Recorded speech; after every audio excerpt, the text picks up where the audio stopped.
نحمده ونستعينه ونستغفره ونعوذ بالله من شرور أنفسنا وسيئات أعمالنا من يهده الله فلا مضل له ومن يضلل فلا هادي له أشهد أن لا إله إلا الله وحده لا شريك له وأشهد أن محمدا عبده ورسوله يقول الله تبارك وتعالى في القرآن الكريم يا أيها الذين آمنوا اتقوا الله حق تقاته ولا تموتن إلا وأنتم مسلمون يا أيها الناس اتقوا ربكم الذي خلقكم من نفس واحدة وخلق منها زوجها وبث منهما رجالا كثيرا ونساء واتقوا الله الذي تساءلون به والأرحام إن الله كان عليكم رقيبا يا أيها الذين آمنوا اتقوا الله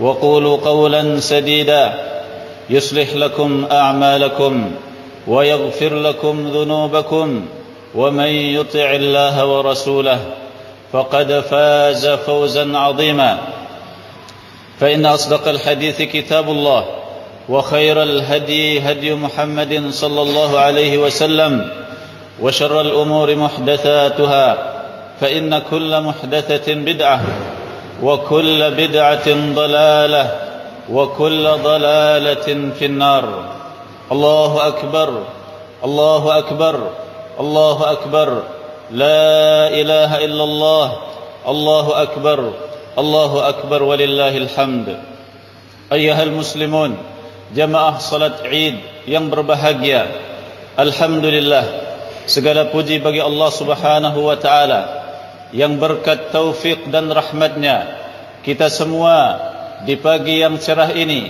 bisa berkumpul di tempat ini dalam rangka menampakkan dan melaksanakan salah satu syiar dari syiar-syiar agama Islam, salah satu syiar dari syiar-syiar yang telah disyariatkan oleh Allah Subhanahu wa taala, yaitu untuk melaksanakan salat Idul Adha secara berjamaah. Idul Adha atau hari Id adalah hari berbahagia bagi kaum muslimin.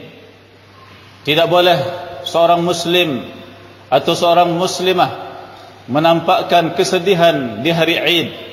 Disebutkan oleh para ulama, hukumnya makruh menampakkan kesedihan dan kemurungan di hari raya.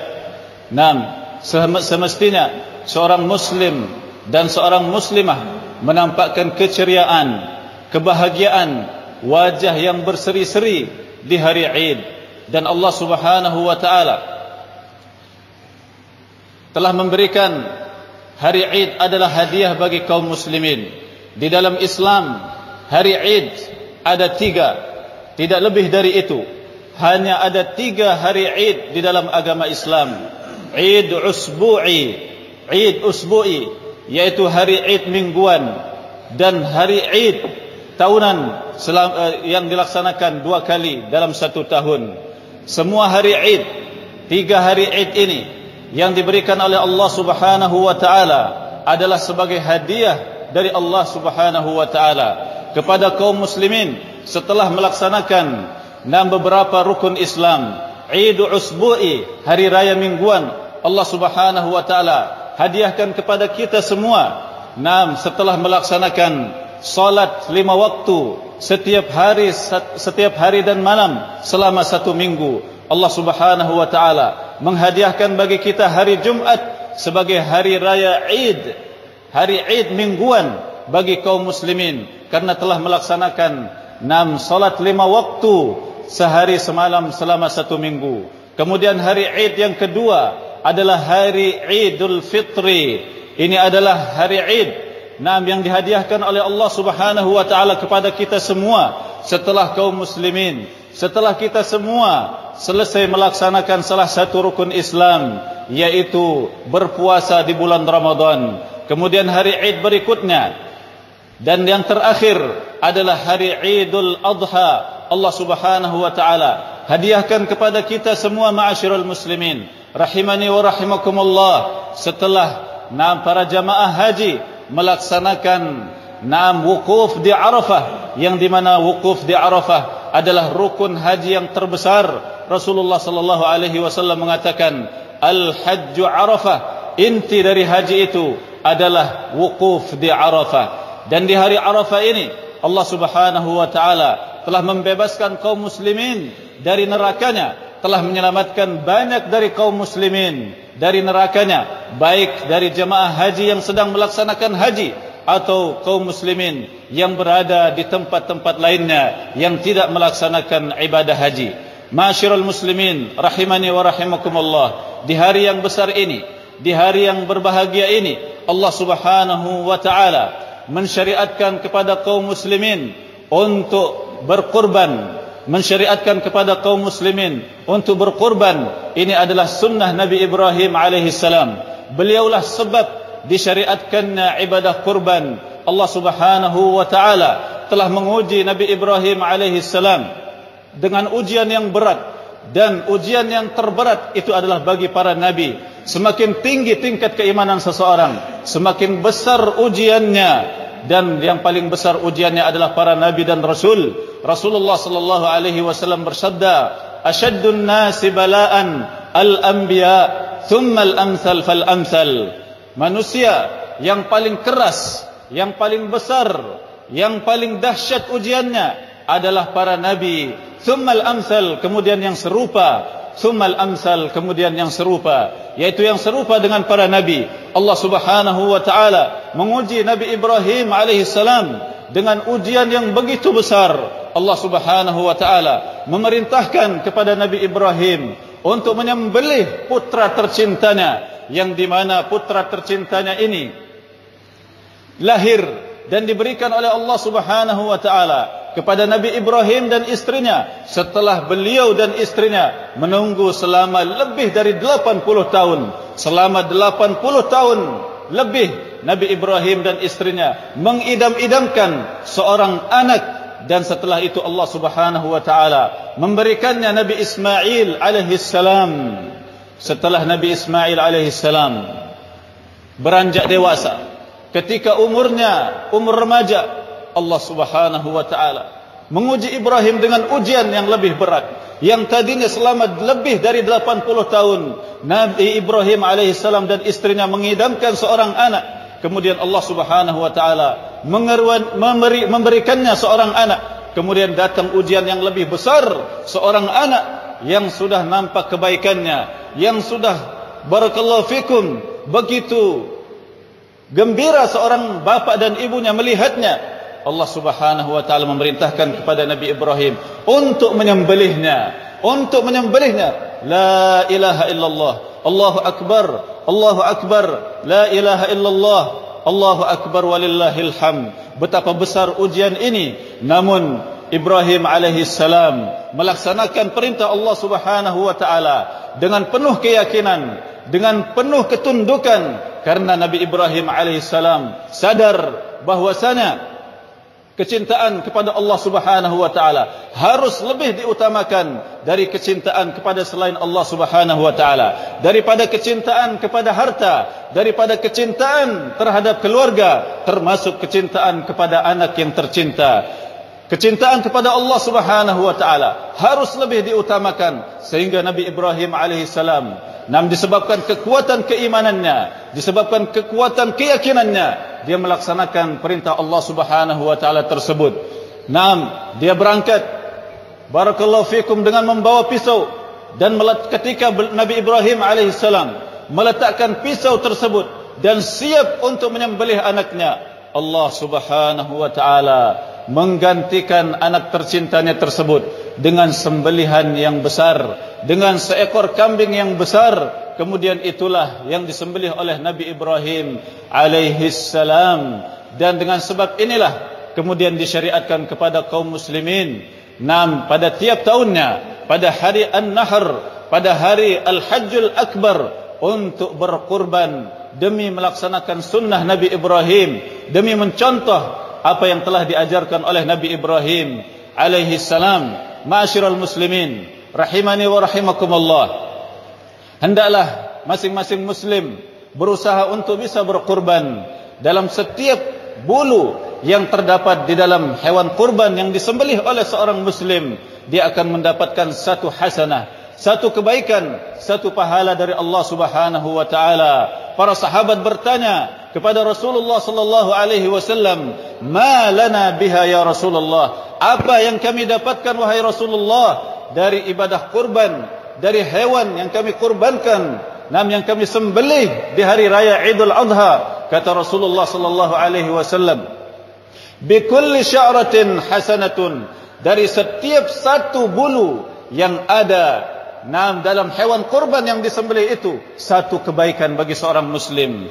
Berapa banyak bulu yang ada dalam hewan kurban yang kita kurbankan, segitulah pahala yang akan didapatkan dari Allah Subhanahu wa taala. Masyiral muslimin rahimani wa rahimakumullah, ibadah kurban adalah ibadah sunnah menurut pendapat jumhurul ulama, dan sebagian ulama mengatakan hukumnya wajib bagi mereka-mereka yang diberikan kelapangan oleh Allah Subhanahu wa taala. Rasulullah sallallahu alaihi wasallam bersabda dalam sebuah hadis yang diriwayatkan oleh Imam Ahmad dan yang lainnya, "Man kana lahu sa'atun falam yudhi fala yaqrabanna musallana." Barang siapa yang diberikan kelapangan, barang siapa yang memiliki kelapangan kemudian dia tidak berkurban, maka janganlah dia mendekati tempat salat kita. Maka janganlah dia mendekati tempat salat kita. Hadis ini dihasankan atau disahihkan oleh Syekh Muhammad Ibn Nasiruddin Al-Albani rahimahullahu taala. Masyiral muslimin, jemaah salat Id yang berbahagia, hewan kurban yang paling utama adalah yang paling baik, yang paling gemuk, yang paling mahal harganya. Hewan kurban yang disembelih harus mencukupi umur 1 tahun, genap 1 tahun bagi kambing, dan bagi kambing domba boleh umur 6 tahun atau lebih. Adapun bagi sapi harus genap 2 tahun, tidak boleh kurang dari itu. Adapun unta harus genap 5 tahun atau lebih. Barang siapa yang menyembelih hewan kurban di bawah umur yang telah ditentukan oleh syariat, maka tidak diterima kurbannya. Dan hendaklah bagi kaum muslimin untuk menjauhi aib-aib atau cacat-cacat yang terdapat dalam hewan. Barakallahu fikum. Berkurban adalah ibadah yang besar. Hewan kurban itu adalah persembahan untuk Allah Subhanahu wa taala, dan wajib bagi seorang muslim di dalam menjalankan ibadah kepada Allah Subhanahu wa taala, di dalam menjalankan ibadah kurban, barakallahu fikum, melaksanakan ibadah kurban tersebut sesuai dengan apa yang diridai oleh Allah Subhanahu wa taala. Dan Allah Subhanahu wa taala tidak akan ridha dengan suatu ibadah kecuali bila terkumpul padanya 2 hal. Kecuali bila terkumpul padanya 2 hal. Ikhlas lillahi azza wa jal, ikhlas karena Allah Subhanahu wa taala. Yang berkurban hanya mengharapkan ridha Allah Subhanahu wa taala, bukan karena riya, bukan karena sum'ah, benar-benar mengharapkan pahala dari Allah Jalla Jalaluh, bukan karena ingin dipuji, bukan karena ingin disebut namanya, tapi murni karena mengharapkan wajah Allah Subhanahu wa taala. Dan yang kedua yang harus dipenuhi dan yang harus dilaksanakan agar kurban seseorang, barakallahu fikum, diterima oleh Allah Subhanahu wa taala, mengikuti petunjuk Rasulullah sallallahu alaihi wasallam. Petunjuk Rasulullah sallallahu alaihi wasallam harus dilaksanakan. Bila kurban seseorang ingin diterima oleh Allah Subhanahu wa taala, karena Rasulullah sallallahu alaihi wasallam mengatakan, "Man 'amila 'amalan laisa 'alaihi amruna fahuwa raddun." Barang siapa yang melakukan satu amalan yang tidak ada perintahnya dari kami, maka amalan tersebut tertolak. Di antara petunjuk Rasulullah sallallahu alaihi wasallam di dalam berkurban adalah hendaklah seorang muslim menjauhi aib-aib atau cacat-cacat dalam hewan kurban yang hendak dikurbankan untuk Allah Subhanahu wa taala.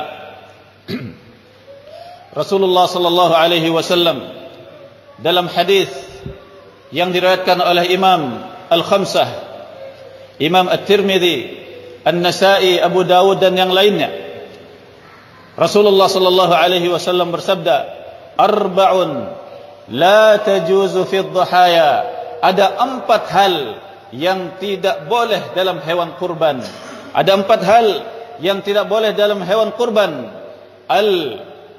Al-awra, al-bayyinu awaruha, yang buta, yang nampak jelas kebutaannya. Al-arja, al-bayyinu arajuha, yang pincang, yang nampak jelas pincangnya.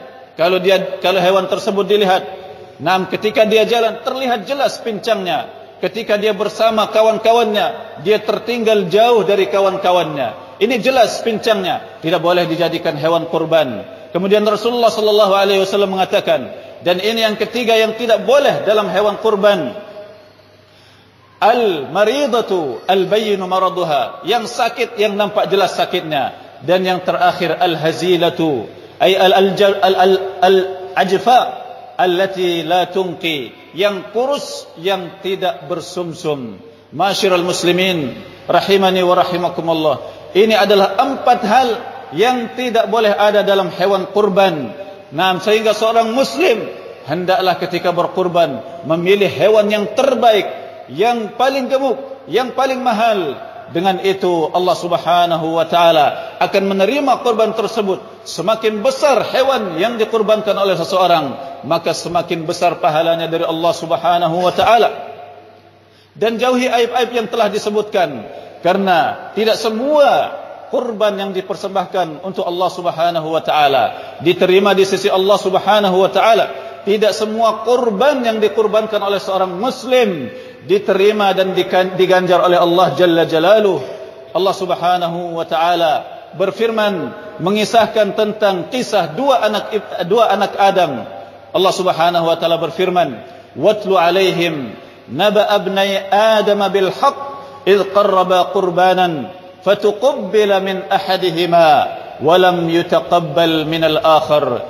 Dan bacakanlah kepada mereka tentang 2 kisah anak Adam dengan hak ketika keduanya menyembahkan persembahan, menyembahkan kurban, sehingga diterima dari salah seorang di antara mereka dan ditolak dari yang lainnya. Apa sebab salah seorang kurbannya diterima oleh Allah Subhanahu wa taala? Karena dia adalah orang yang bertakwa, karena dia memilih barakallahu fikum yang terbaik dari hewan kurban yang dia miliki. Apa sebab barakallahu fikum yang lainnya tidak diterima? Karena dia tidak bertakwa. Barakallahu fikum, disebutkan bahwa 2 anak Adam yang berkurban ini adalah Habil dan Qabil. Habil adalah seorang pengembala. Dia memilih dari hewan gembalaannya kambing yang paling bagus, yang paling gemuk, dan itulah yang dia korbankan untuk Allah Subhanahu wa taala. Yang satunya lagi adalah seorang petani. Dia berkurban dengan sebagian hasil taninya dan Allah Subhanahu wa taala menolaknya.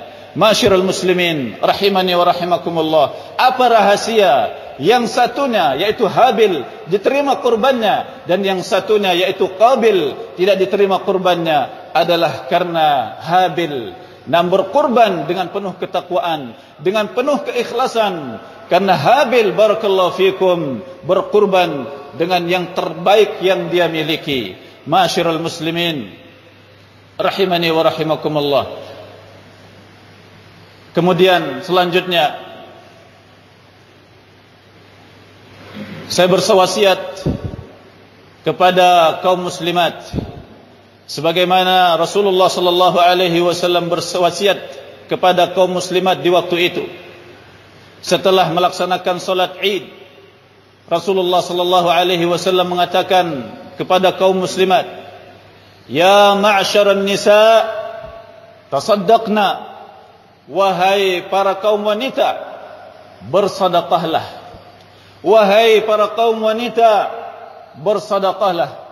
Fa inna kunna aktsaru hatabi jahannam. Sesungguhnya kebanyakan kalian adalah bahan baku atau bahan bakar neraka jahannam. Sesungguhnya kalian wahai kaum wanita, kebanyakannya adalah bahan bakar neraka jahannam. Faqamat imra'atun min satatin nisa. saf'a'ul khaddain. Faqalat lima ya Rasulullah. Kemudian salah seorang wanita dari tengah saf berdiri, dalam keadaan wajahnya wanita ini berubah kehitaman. Dia mengatakan kepada Rasulullah sallallahu alaihi wasallam, "Lima ya Rasulullah?" Kenapa wahai Rasulullah? Kenapa kaum wanita kebanyakannya menjadi bahan bakar neraka Jahannam? Kata Rasulullah sallallahu alaihi wasallam, "Li'anna kunna tukthirna asy-syukat wa takfurna al-'ashir." Karena kalian, yaitu karena kaum wanita banyak mengeluh dan banyak kufur terhadap kenikmatan suami. Banyak mengeluh tidak baik bagi kaum muslimat. Harus banyak bersyukur kepada Allah Subhanahu wa taala. Sekecil apapun nikmat Allah Subhanahu wa taala yang Anda dapatkan, yang ada pada diri Anda, wajib disyukuri. Wajib disyukuri. Dengan itu kenikmatan Allah Subhanahu wa taala akan ditambah. Namun kapan dikufuri, maka nikmat Allah Subhanahu wa taala akan dicabut. Ma'asyiral muslimat wa ya ma'asyiral muslimin rahimani wa rahimakumullah. Hendaklah kita banyak melihat yang lebih bawah, bukan melihat kepada yang lebih atas. Rasulullah sallallahu alaihi wasallam bersabda, "Unzuru ila man huwa asfala minkum wa la tanzuru ila man fawqakum." Hendaklah kalian melihat kepada orang yang lebih rendah, yang lebih bawah keduniaannya daripada kalian, dan janganlah kalian melihat kepada yang lebih tinggi keduniaannya daripada kalian. Fahuwa ajdaru alla tazdaru ni'matallahi alaikum. Itu yang lebih pantas agar kalian tidak meremehkan, nikmat Allah Subhanahu wa taala kepada kalian. Barakallahu fikum. Kemudian setelah itu, ma'asyiral muslimin rahimani wa rahimakumullah, para wanita, para muslimat, setelah Rasulullah sallallahu alaihi wasallam mengatakan demikian, mereka pun bersedekah dengan perhiasan mereka. Mereka melemparkan anting-anting mereka, melemparkan cincin-cincin mereka untuk disedekahkan. Ma'asyiral muslimin, dalam hadis ini terdapat padanya keterangan. Yang pertama, sedekah adalah sebab terpadamkannya murka Allah Subhanahu wa taala. Kemudian yang kedua, kebanyakan kaum wanita akan menjadi penghuni neraka. Yang ketiga, apa sebab wanita tersebut, kaum wanita menjadi penghuni neraka? Disebutkan oleh Rasulullah sallallahu alaihi wasallam, sebabnya adalah banyak mengeluh. Sebabnya adalah kufur terhadap nikmat suami. Kufur terhadap kenikmatan yang datang melalui perantaraan suami.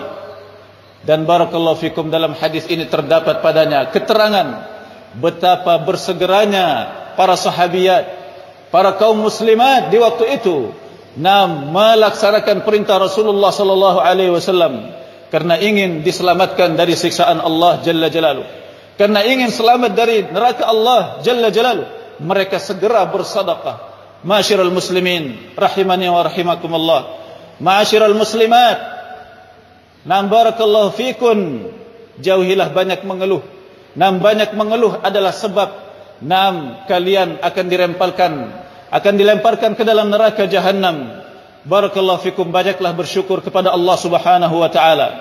Disebutkan oleh para ulama bahwasanya Nabi Ibrahim alaihi salam suatu ketika berkunjung kepada anaknya, kepada putranya Nabi Ismail alaihi salam.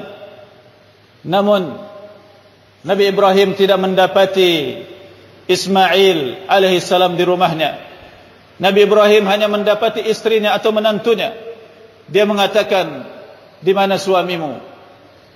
Kemudian istrinya mengatakan, "Dia sedang berburu." Nabi Ibrahim bertanya, "Bagaimana kehidupan kalian?" Istrinya menjawab, "Kehidupan kami sempit." Kurang syukurnya, dia mengeluh dengan keadaan.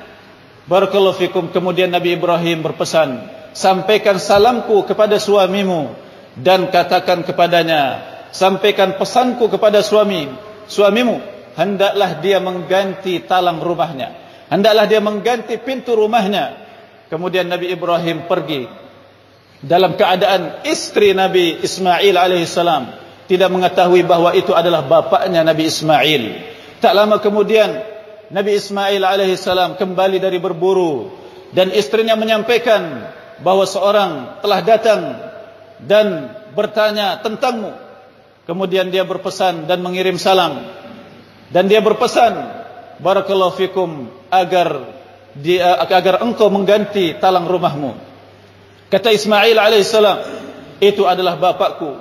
Dia telah memerintahkan kepadaku untuk mentalakmu. Ilhaqi bi ahliki, pergilah engkau kepada bapakmu. Barakallahu fikum. Nabi Ibrahim alaihissalam memerintahkan kepada Ismail alaihissalam untuk mentolak istrinya disebabkan kurangnya rasa syukurnya, kurangnya syukurnya disebabkan mengeluhnya dengan keadaan. Kemudian Nabi Ismail alaihissalam menikahi seorang wanita, dan ini adalah wanita yang soleh, yang banyak bersyukur kepada Allah Subhanahu wa taala. Nabi Ibrahim alaihissalam di waktu yang lain datang berkunjung kepada Ismail alaihissalam, namun Nabi Ismail tidak ada di rumah. Nabi Ibrahim bertanya kepada istrinya, "Mana suamimu?" Dia mengatakan, "Suamiku sedang berburu." Kemudian Nabi Ibrahim bertanya, "Bagaimana kehidupan kalian?" Istrinya Ismail menjawab, "Kami dalam keadaan baik. Kami dalam keadaan baik." Dan dia bersyukur terhadap nikmat Allah Subhanahu wa taala. Padahal keadaan istri yang pertama dan istri yang kedua sama. Keadaan kehidupan Nabi Ismail dengan istrinya yang pertama dan istrinya yang kedua sama. Namun yang pertama banyak mengeluh, kurang syukurnya, dan yang kedua bersyukur kepada Allah Subhanahu wa taala. Nabi Ibrahim alaihissalam mengatakan kepada istri Nabi Ismail, "Sampaikan salamku kepada Ismail dan katakan kepadanya, dan katakan pesanku kepadanya, hendaklah engkau mengokohkan talang rumahmu, hendaklah engkau mengokohkan pintu rumahmu." Kemudian Nabi Ibrahim alaihissalam pergi. Barakallahu fikum. Tak lama kemudian Nabi Ismail alaihissalam datang, dan istrinya menceritakan tentang kunjungan seseorang, dan dia menyampaikan pesan orang tersebut, bahwasanya dia mengirim salam dan berpesan, "Hendaklah engkau mengokohkan talang rumahmu." Kata Nabi Ismail alaihissalam, "Itu adalah bapakku Ibrahim. Dia telah berpesan agar aku mengokohkanmu, agar aku tidak menceraikanmu." Masyarul muslimin rahimani wa rahimakumullah, didik istri-istri kita, ajarkan kepada anak-anak kita untuk selalu bersyukur kepada Allah Subhanahu wa taala, untuk selalu bersyukur terhadap nikmat Allah Subhanahu wa taala. Betapa banyak kenikmatan ya Allah Subhanahu wa taala yang terus-menerus tercurahkan kepada kita, dan betapa sedikit syukurnya kita kepada Allah Subhanahu wa taala. Masyarul muslimin rahimani wa rahimakumullah, semoga Allah Subhanahu wa taala menerima kurban saudara-saudara kita yang berkurban. Semoga Allah Subhanahu wa taala memudahkan bagi saudara kita yang belum bisa berkurban untuk bisa berkurban di hari-hari yang lain. Berkurban bukan hanya hari ini. Bila seorang muslim belum berniat atau belum memiliki kesempatan untuk berkurban hari ini, ternyata keesokan harinya atau lusanya atau setelahnya dia memiliki kelapangan, boleh dia berkurban. Karena waktu berkurban itu 4 hari. Hari Idul Adha, kemudian 3 hari tasyrik. Barakallahu li wa lakum. Allahumma inna nas'aluka al-huda wat-tuqa wal-'afafa wal-ghina.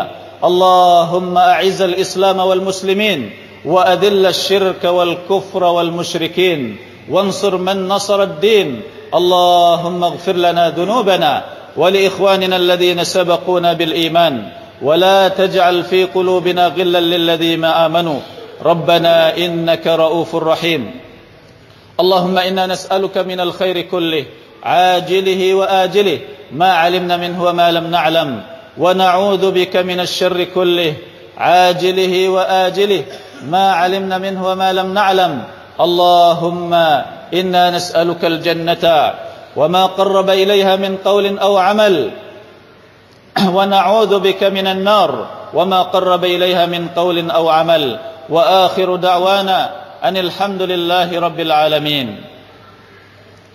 Hari ini